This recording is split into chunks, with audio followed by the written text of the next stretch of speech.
웃으셔야죠. 우리들은 어제보다 오늘보다 내일이 더 좋아지기를 다 기대하면서 살아요. 어제보다는 오늘이 좀 더 건강해지기를 바라고, 오늘보다는 내일이 더 건강해지길 바라고, 오늘보다는 내일이 더 행복해지기를 바라죠. 근데 그게 이제 깨어질 때 참 나는 슬픈 사람이 된다, 혹은 내가 바른 대로 어떤 꿈이 깨어져 버릴 때는 참 내 인생이 어쩌다 이렇게 됐을까 하면서 자기 자신을 보면서 낙심하고 참 슬픔에 빠지기도 합니다. 여러분들을 행복하게 만들어주는 것이 뭘까? 나를 행복하게 만들어준 요인이 뭘까? 여러분, 소위 이제 행복 지수라는 게 있잖아요.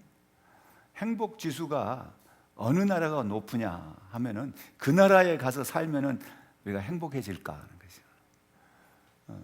생활 환경이나 소득이나 이런 걸 보면은 가장 열악한 곳이 남태평양에 있는 자그마한 섬 바누아투라고 하는 섬이에요. 그 섬에 사는 사람들의 모습은 주거, 집이라든가 또 아이들이 공부하는 학교라든가 음식이라든가 이런 걸 보면은 정말 그야말로 좀 세상적인 속된 말로 하면 거지 발생인 것 같아요. 그렇게 살아요. 그런데 행복 지수를 얘기할 때는 세계 최고예요. 그럼 거기 가서 살면 나는 행복해질까? 우리나라가 이제 해방 70년 맞았어요. 해방되기 전에는 해방만 되면은 그렇잖아요. 고등계 형사들 그냥 시달리고 했던 때 그런 사람은 해방만 되면은 해방이 됐다고 해서 행복해지느냐? 너무 힘드니까 우리 어디 미국을 가자. 미국을 갔어. 그럼 행복해지냐 미국이? 여러분, 행복해지지 않아요. 여기 있지만 미국에서 자살하다 온 사람도 있어요. 너무 힘들어 가지고서 그때 이제 예수님을 만나. 이상한 사람이에요. 이름도 이상한 사람이에요. 이상한. 네, 있어요. 그런 우리의 인생을 보면은 어디에 있다고 해서 행복한 게 아니에요. 또 누구를 내가 만났느냐에 따라서 행복할 수도 있고, 또 누구를 만나면서 불행해질 수도 있는데요. 여러분들은 지금 삶 속에서 정말 나는 행복하다고 얘기할 수 있겠는가? 지난 금요일 날 이제 금요 기도회를 마치고 집에를 가는데 못 보던 차가 주차장에 주차를 하고 있어요. 어떤 젊은 청년이 손에 큰 가방들을 이렇게 쇼핑백들을 몇 개를 들고 나오는데, 그 차가 이태리 대통령이 타는 마세라티라고 하는 차예요. 하여간 난 정확하게 가격은 모르지만 최소한 2억 이상 가는 그런 차인데, 그 차에서 내려서 이 청년이 이렇게 쇼핑백을 들고 가길래 거기다가 세우면은 주차장에서 떨어지는 어떤 물기 같은 것 때문에 페인트가 벗겨지거든요. 근데 그 비싼 차가 페인트가 벗겨지면은 안 될 것 같아서 얘기해 줬더니 그거에는 관심이 없어요. 그리고 무슨 얘기를 하면 자기 내일 결혼합니다. 새로 이사를 왔는데, 그게 이 사람의 관심은 차에 이렇게 뭐가 떨어져서 페인트가 벗겨지든 말든, 그거보다도 지금 내일 결혼한다는 게 너무 기쁜 거예요, 마음속에. 그래서 그 이야기를 하는 거예요. 새로 이사 왔다고 하면서 제 앞에 저 위에 9층으로 이사로 왔더라고요. 근데 그 얼굴에 나 같았으면은 그 말 들으면 딱 차로 옮겼을 거예요. 그런데 이 사람은 별 관심이 없더라고요. 참 마음에 자기가 원하는 것을 가졌을 때는 그런 걸 다 잊어버릴 수가 있습니다. 근데 우리는 정말 지금 말하는 그 청년처럼 내일 결혼한다는 그 기쁨 속에서 세상의 모든 걸 다 잊어버리고 그렇게 살고 있는지, 아니면은 내 꿈이 다 깨져버렸어, 내 인생이 내가 가져왔던 지금까지 갖고 있었던 기대감이 다 무너져 버리고 나의 현실을 보니까 너무 힘들어. 그렇게 살고 있는지요. 우리 인생에 보면은 잘 나가다가 또 이렇게 추락할 때가 있어요. 어려움에 빠질 때가 있어요. 그러다 보면은 그런 상황이잖아요. 내가 옛날에는 참 잘 살았는데 지금 어쩌다가 내가 이렇게 됐는가. 운동선수들도 한때 막 잘 나가던 사람들이 또 슬럼프에 또 빠져요. 그런가 하면은 신앙생활 하다가도 어떤 사람들은 갑자기 사람들이 교회에 보이지 않기 시작해요. 그래서 물어보면은 뭐 한다고 하냐면 지금 방학이라고 해요. 근데 방학이 너무 길어져 가지고서 나중에는 자퇴하는 사람들도 있어요. 신앙생활 하다가 그냥 방황하는. 그러다가 교회를 떠나는 사람도 있다고. 그럴 때 우리의 모습 한번 보자고요. 왜 그렇게 되는가? 우리 성도들 가운데는 사업이 잘 안 되거나 우리 자녀들이 또 공부하다가 힘들거나 뭐 그러면은 그거는 굉장히 가슴 아프게 생각하는데 정작 자기 자신의 영적 신앙생활에 어떤 퇴보가 있거나 슬럼프에 빠지면은 그거는 별로 그렇게 심각하게 생각하지 않는다는 거죠. 어떤 분하고 약속을 했어요. 다음 주에는 꼭 교회 오기로 약속을 했는데 기다리는데 오질 않은 거예요. 그 다음 주일날도 기다렸는데 오질 않아요. 왜 그런가? 이사야서 40장 31절을 보니까 오직 여호와를 앙망하는 자는 새 힘을 얻으리니 독수리 날개치며 올라감 같을 것이요 다른 박질하여도 피곤치 아니하겠고 또 걸어가도 피곤치 아니하리라. 그런 말씀이 있는데 이제 새 힘을 준다고 했는데 나는 교회를 가도 신앙생활을 하면서도 새 힘은 얻기는커녕 힘만 받고만 빠진다. 가서 사람들에게 상처만 받는다. 그래가지고서 교회를 떠나는 사람들도 있습니다. 그래서 우리가 새생명 축제를 하는 이유도 거기에 있는 거고. 그래서 오늘 말씀의 제목을 우리가 만나야 할 두 사람 그랬는데요. 우리가 만나야 할 사람은 누굴까? 또 그리고 이 엠마오로 가는 두 사람이 만나야 할 사람이 누군가? 이 두 가지로 한번 생각을 해보자고요. 그래서 엠마오로 가는 이 두 제자의 모습을 통해서 저는 우리가 해야 할 일이 뭔가 내 모습을 한번 비춰봤으면 좋겠어요. 우리가 자신을 보면서 정말 나는 지금 무슨 낙으로 사느냐, 무슨 소망이 있냐. 어떤 사람들은 나는 살 소망이 끊어졌다고 할 수도 있고, 또 나는 무슨 재미가 없고, 정말 나는 지금과 같이 이렇게 한다면은 차라리 빨리 죽었으면 좋겠다 하는 것도 있습니다. 오늘 지금 나옵니다. 교회 근처에 인도에 차 주차하신 분들 빼주세요. 구청에서 단속하러 나왔답니다. 기쁜 소식입니다.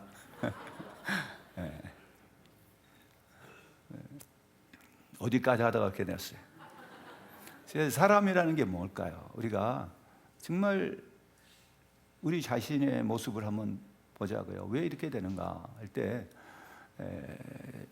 에릭 프롬이라고 하는 독일의 사회 심리학자를 사람을 가리켜서 호모 에스페란스라는 말로 썼는데 그것은 뭐냐면은 사람은 꿈과 소망이 있어서 산다는 얘기예요. 소망의 인간 그런 식으로 우리가 한번 생각해 볼 수 있는데 즉 그렇다면은 우리에게 정말 어떤 소망을 가지고 사느냐 소망이 있고 없고의 차이가 얼마나 중요한가 심리학자들 가운데서 그걸 가지고 실험을 해봤어요. 우리가 소위 독안에 든 쥐라고 그러잖아요. 이게 독이라고 한다면 이 안에다가 똑같이 같은 사이즈의 독을 두 개를 넣고 같은 때 태어나고 뭐 했던 쥐 두 마리를 여기다 넣고 여기다 넣었어요. 하나는 뚜껑을 딱 덮어놨어요. 그리고 하나는 이 뚜껑에 구멍을 하나 딱 뚫어놨어요. 그랬더니 어떤 현상이 벌어졌냐면 이 빛이 안 들어가고 뚜껑을 덮어놓은 독 안에 든 쥐는 3분 만에 죽었어요.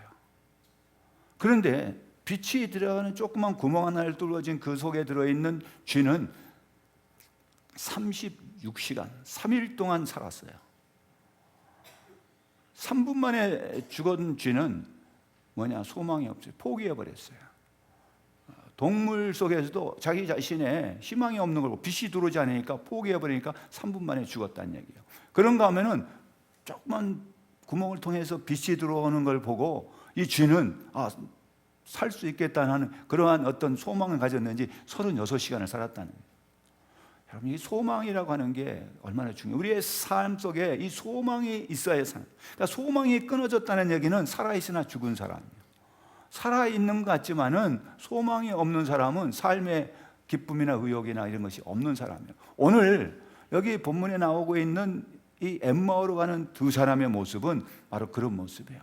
소망이 끊어져 버려요. 자기가 기대했던 모든 기대가 다 그냥 깨어져 버렸어요. 그래서 예수님이 십자가에서 죽으심으로써 그들이 가졌던 기대와 소망, 그것도 갑자기 죽었어요. 예루살렘이라고 하는 그 도시가 이들에게서는 예수님이 죽은 죽음의 도시, 동시에 자기의 꿈이 죽어버리고 자기의 소망이 죽어버린 죽음의 도시였어요. 그래서 떠납니다.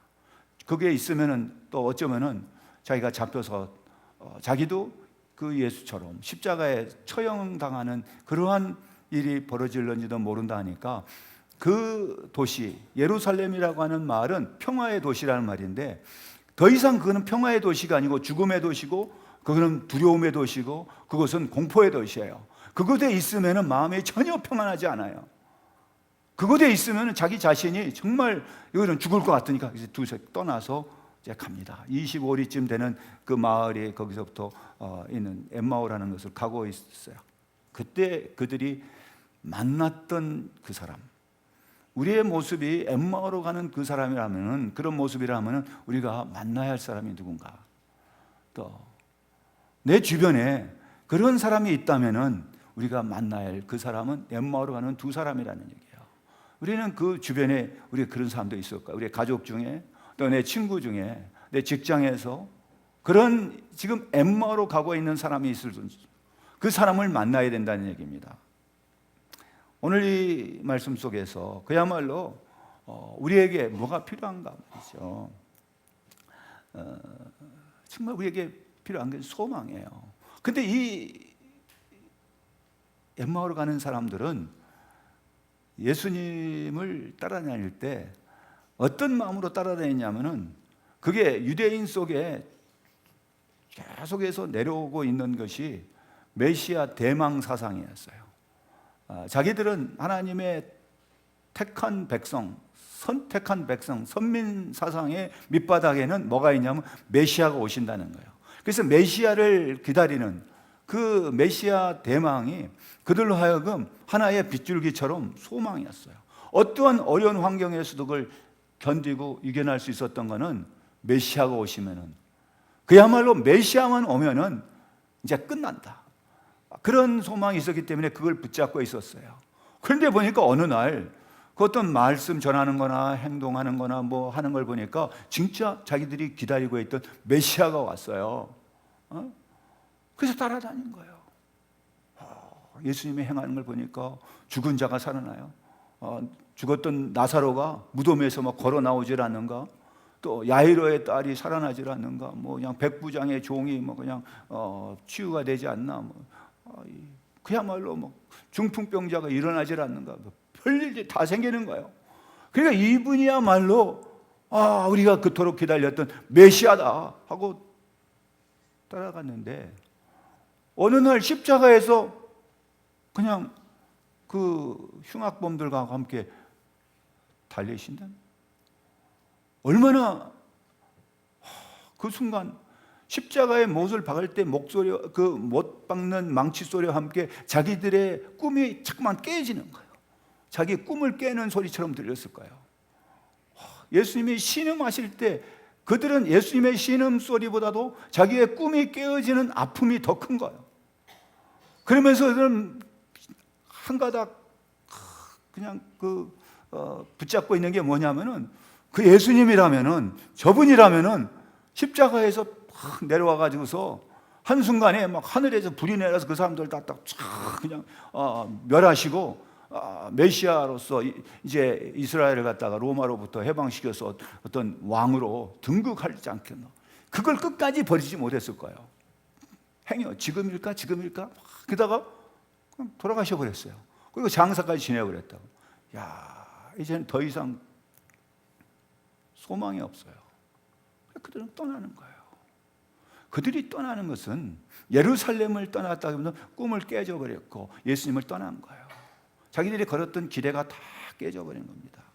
여러분, 그때 이 메시아 대망 사상이 얼마나 강했냐면요, 그때는 정말 힘든 상황이었어요. 그 사회적으로 최악이었어요. 로마의 식민지로서 착취를 당할 뿐만 아니라 또 경제적으로 빈곤하고 종교적으로는 또 타락된 온 혼란과 이런 것들이 다 이렇게 한꺼번에 혼합되어 있는 그런 상태에서 뭐라고 또 표현했냐면 수분에 앉아있는, 흑암에 앉아있는 사람들에게 빛이 비쳤다라고 얘기를 했습니다. 예수님이 오신 것과 흑암에 앉은 자들에게 빛이 비쳤다고 하니까 그야말로 메시아가 오기를 얼마나 대망했냐 했다면은, 메시아가 처녀가 잉태하리니 그 말씀을 붙잡고 이 많은 여자들이 결혼을 안고 노처는 늙어 죽은 사람이 있어요. 그러니까 얼마나 그 사상이 강했으면은, 혹시 자기에게, 자기 여자인데 혹시 나에게 메시아가 나오지 않을까 해서 결혼을 안 한 거예요. 그럴 정도로 메시아 대망 사상이 강했단 말이에요. 근데 이 사람들이 가졌던 꿈 여지없이 깨져버렸어요. 우리가 예수를 믿으면서 예수에게 거는 기대가 있을 거예요.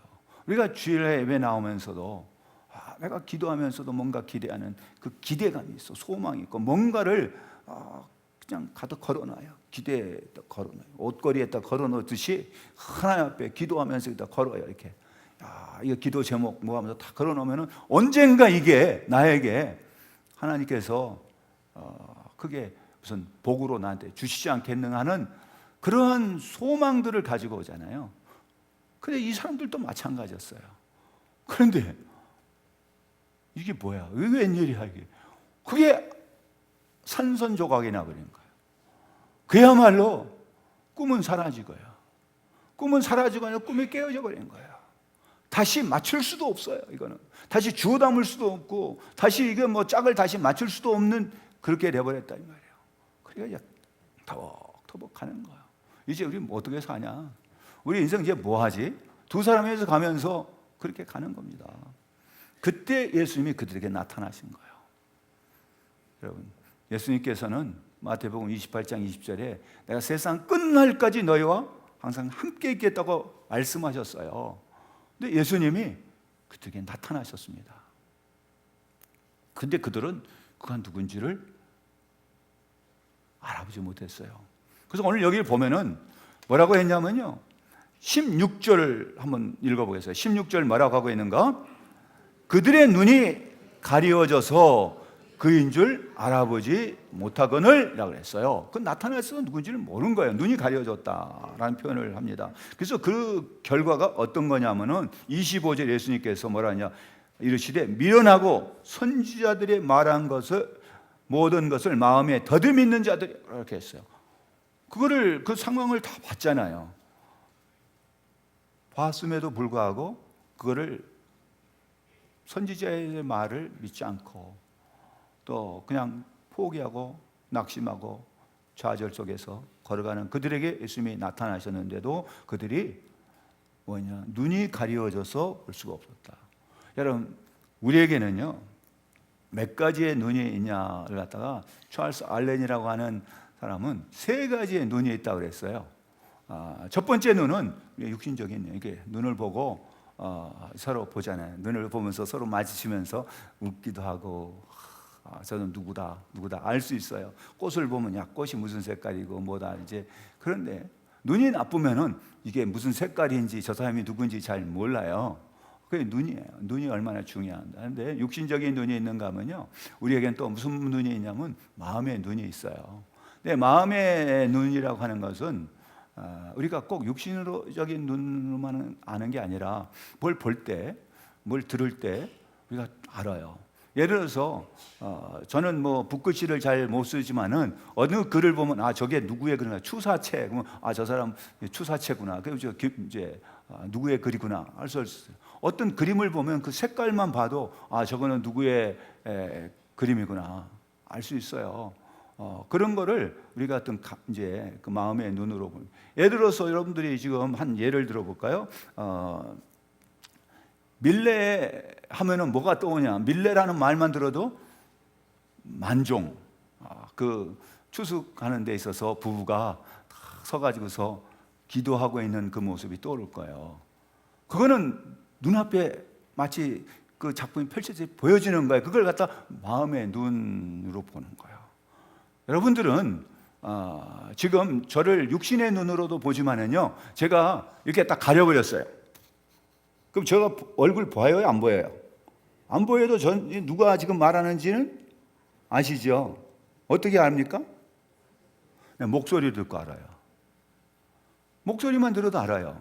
그런데 제 아내는 목소리도 안 듣고 얼굴도 안 봐도 제 글씨만 봐도 알아요.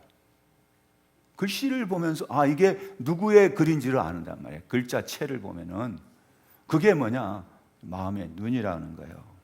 그런가 하면은 우리에게는 또 어떤 눈이냐면 영적인 눈이 있어. 영적인 눈으로는 우리가 하나님의 말씀을 볼 때 내게 어떤 일이냐 감동, 감화, 나에게 그 주시는 음성. 예를 들어서 아까 말씀드린 것처럼 밀레 만종이라고 하는 것은 지금 우리가 그림이 없어도 앞에서 나타나서 그런데 그 이야기가 들려오는 것 같아요. 그 이야기가 굉장히 슬픈 얘기가 속에 담겨 있어요. 이제 그 이야기를 들으면 나중에 밀레 만종 그러면 그 이야기가 막 들려오는 것처럼 들릴 겁니다. 그게 앞에 있는 그 조그마한 그 무슨 그 바구니 같은 게 있는데 그 안에 뭐가 담겨 있는지 사람들이 잘 몰라요. 관심이 없는데 뭐 제가 들은 얘기인데 그 안에 아이가 있는데 그 아이가 살았어요? 죽었어요? 죽어있다. 여러분 그 장면을 생각하면은 그 부부는 지금 눈물을 흘려야 되는 거예요. 울어야 되는 거예요. 그 아이가 그 바구니 속에서 데려왔는데 죽었어요. 그런데도 그 종소리를 듣고 기도하고 있는 모습이에요. 그래서 그 안에는 뭐가 흐르고 있냐면은 막 많은 이야기들이 그 그림 속에서 전달하고 있어요. 그래서 어떤 사람은 그 그림을 보고 듣고더니 막 앞에서 울어요. 저도 그 이야기를 듣고 나서 그 그림은 안 봤지만 막 눈물이 나오더라고요. 그 부들이 얼마나 참 안타까워서 그 죽은 아이를 놓고 그 부모의 심정이 어떨까 한번 생각해 보세요. 우리는 지금 여러분 그 만종을 그림을 안 봐도 머릿속으로 지금 뭐가 마치 막 들려오고 보이는 것처럼 보이잖아요. 하나님의 말씀은 우리가 영적인 눈으로 볼 때는 우리가 알 수 있다는 얘기예요. 들려오는 것 같아요. 하나님의 음성을 들어야 돼요. 성령께서 나에게 하시는 말씀 우리가 들어야 되는 겁니다. 우리는 이 세상 살아가면서 어떤 소리에 귀를 기울이고 사는가, 어떤 것을 바라보면서 살고 있는가 하는 거죠. 그 때문에 이 엠마오로 가던 두 사람은 자기들의 육신적인 눈으로, 감정적인 눈으로만 봤어요. 자기들이 기대했던 거, 원했던 것만 보니까 다 깨져버린 거예요. 다 못 본 거예요. 예수님이 어떻게 되시라는 그 예수님이 누구신가를 잘 모르는 겁니다. 눈이 잘 보이지 않았던 거죠. 우리가 교회를 뭐 수십 년 다니고 뭐가 되고 뭐 직분을 갖고 뭐가 돼도 어떤 사람은 정말 그야말로 죽을 때까지도 영적인 눈이 떠지 않아서 뭔지 모르고 죽는 사람도, 안타까운 사람도 있어요. 바라기는 우리의 눈이 떠져야 돼요. 이 엠마오로 가던 두 제자들 눈이 가려졌다 그랬어요. 그 눈은 육신적인 눈이 아니에요. 또 마음의 눈이 아니에요. 그것은 뭐예요? 영적인 눈이 가려진 거예요. 그렇기 때문에 옆에 계신 예수님인지도 모르는 거예요. 주님은 약속하셨어요. 세상 끝날까지 함께 하시겠다고. 저는 그 말씀을 확실히 믿습니다. 그리고 그 말씀의 위력이, 주님의 그 음성이 시시때때로 제 귓가에 들려오는 것 같아요. 제가 힘들고 어려울 때 막 포기하고 싶을 때도 있잖아요. 그럴 때는 여지없이 저한테 들려오는 것 같아요. 종류라, 두려워하지 마라, 놀라지 말라. 너는 내 것이야. 나의 의로운 오른손으로 내가 너를 붙들으라고 했잖아. 그 약속하신 말씀이 저한테 귓가에 막 속삭이지 들려요. 그럴 때는 저는 그 말씀을 붙잡고 주여 감사합니다. 다시 새 힘이 나요. 새 힘을 얻을 수 있는 거예요. 여러분, 우리가 성경 말씀을 읽으실 때도요, 기도하면서 주여 내 영적인 눈이 열리게 하여 주시고 내 영적인 눈을 뜨게 해 주시옵소서. 이 사람들이 마음의 눈이, 육신의 눈이 아니라 영적인 눈이 가려져 가지고서 예수님인지를 몰랐던 거예요. 근데 그들에게 예수님께서 말씀을 해주셨어요. 그래서 오늘 여기 24장에는 보면은 이 단어가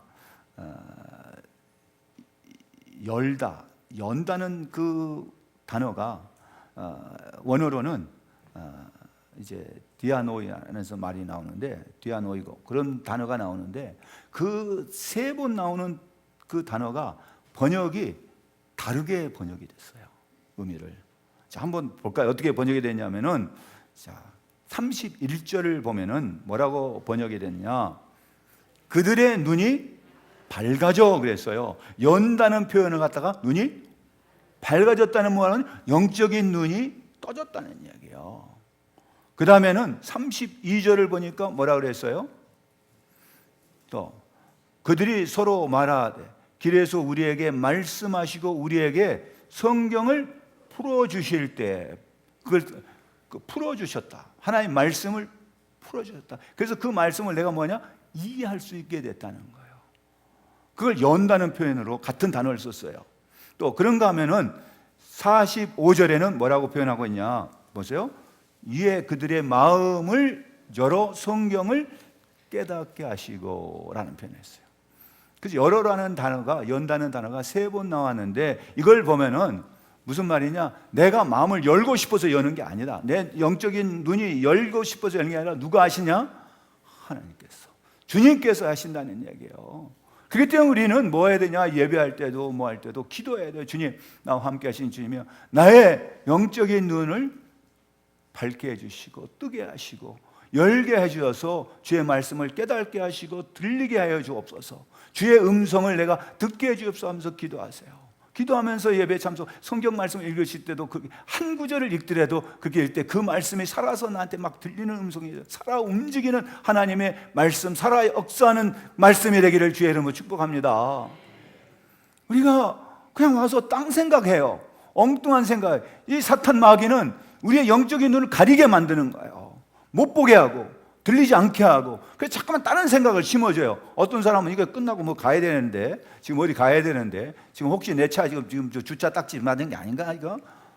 뭐 또 그건 또 내가 집에 나올 때 저 오븐에다가 뭐 넣는 게 껐나 안 껐나? 여러분, 그 생각이 들어오면은 다른 생각이, 다른 말씀이 하나도 안 들어와요. 그때는 그런 생각이 들어오면은 기도해야 돼요. 주여, 내 영적인 눈이 열릴 수 있도록 성령님이 도와주옵소서. 말씀을 들을 때 거기에 올인해야 돼요. 그렇지 않으면은 우리의 이게 막 판단력이 흐려지기 쉬워요.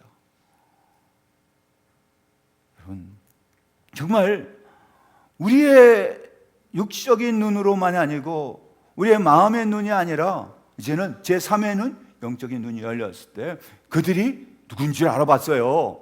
그게 뭐라 했어요? 31절 다시 보고, 그들의 눈이 밝아져 그인 줄 알아요. 알았다는 얘기는, 여러분, 안다는 것도요, 이게 두 가지의 단어를 썼어요. 헬라에서는. 예를 들어서 아까 얘기했잖아요. 연구를 하다 보면은, 그림을 연구하다 보면, 이 그림이 누구 그림이다, 색깔만 봐도 알아요. 고의 그림은 예를 들어 노란 색깔이 있으면 고 노란색을 통해서 그의 슬픔을 나타냈어요. 노란색을 통해서 메시아적인 그의 대망을 갖다 거기다 표현했어요. 또 뭐 이건 맞는지 안 맞는지 확인은 나중에 해보시고요. 그런가 하면은 이 피카소 같은 경우는 이상하게 만들어놨잖아요. 그런 것을 우리는 딱 보면 연구를 해보면 그걸 갖다가 아는 거라고 이게 해요. 글씨도 이게 누구 글씨구나, 이건 그림은 누구 그림이구나 아는 거예요. 그런데 아까 얘기했죠. 제 아내는 제 모습을 보지 않아도 제 음성을 듣지 않아도 그냥 떨어져 있어도 알아요. 제가 어떤 것을 생각하는지도 알아요. 그러니까 제 아내 옆에 있으면 좀 무서워요. 뭐하냐, 어느 정도 잘하냐면요, 꿈도 같이 꾼다니까요. 제가 꿈을 꾸면서 잠꼬대를 하는데 어떨 때는 막 옆에 막 때리고 막 하는, 막 이제 뭐 격투기를 좋아해서 그런지 막 꿈에도 막 그런 게 하면은 제가 어느 날 딱 갔더니 제 손을 딱 잡아요. 제 손이 날아가니까 손을 딱 잡아요. 그래서 야, 어떻게 꿈을 꾸는데 손이 날아오더래요. 그래서 딱 올라갔는데 손이 잡았어요. 하여간 뭐냐, 이거는요 연구해서 안 한 게 아니잖아요. 같이 살다 보니까 알게 되는 거예요. 다른 사람은 죽었다 깨어나도 모르는 것을 아는 거예요. 그게 뭐냐, 주님이 우리를 아신다 할 때 그 말이에요. 주님이 우리를 아신다고 했을 때, 너는 내 것이라고 했을 때 우리의 어디까지 아느냐? 우리의 모든 속속들이 다 알고 있는 거예요. 내가 무슨 생각을 하고 있는지, 내가 왜 슬퍼하는지, 내가 왜 괴로워하는지, 무엇 때문에 내가 지금 엠마오로 가고 있는지 주님은 아시고 있는 거예요. 근데 그대로 내버려 두지 않는다는 거예요. 주님이 아신다고 했을 때는 그 아신다는 표현은 그런 표현이, 근데 이 사람들이 눈이 밝아져서 누군지 알았냐? 이 사람 예수님이구나를 알게 됐단 말이에요. 그 눈이 떠졌을 때, 여러분, 우리의 영적인 눈이 떠지면은요 얼마나 큰 차이가 있냐면요, 저 달에, 우주에 제일 먼저 올라간 게 소련의 우주에 올라간 가가린, 소련 가가린 우주인이 올라갔어요. 그러니까 뭐라고 했냐면, 저기에는 하나님이 안 보인다 그랬어요. 하나님 없다라는 식으로 했어요. 그랬는데 에드윈 올드린이라고 하는 그 대령은 이제 헝가리의 한 대학에 가가지고서 그가 이런 얘기를 했습니다. 달나라에 달에 첫 발을 디뎠을 때 자기도 모르는 사이에 할렐루야 탐성이 나왔다는 거예요. 그러면서 정말로 하나님이 내 가까이 계신 것을 내가 느꼈다라고 했어요. 그러자 한 학생이 질문이 있어요. 그 소련 가가린은 우주에서 하나님을 못 봤다고 했는데 어떻게 당신은 하나님을 그렇게 보았다고 할 수 있습니까? 그랬더니 이 사람이 이렇게 얘기했어요. 마음이 청결한 자만이 하나님을 볼 수 있습니다. 하나님은 우리의 육신의 눈이 아닌 영의 눈으로만 볼 수 있습니다.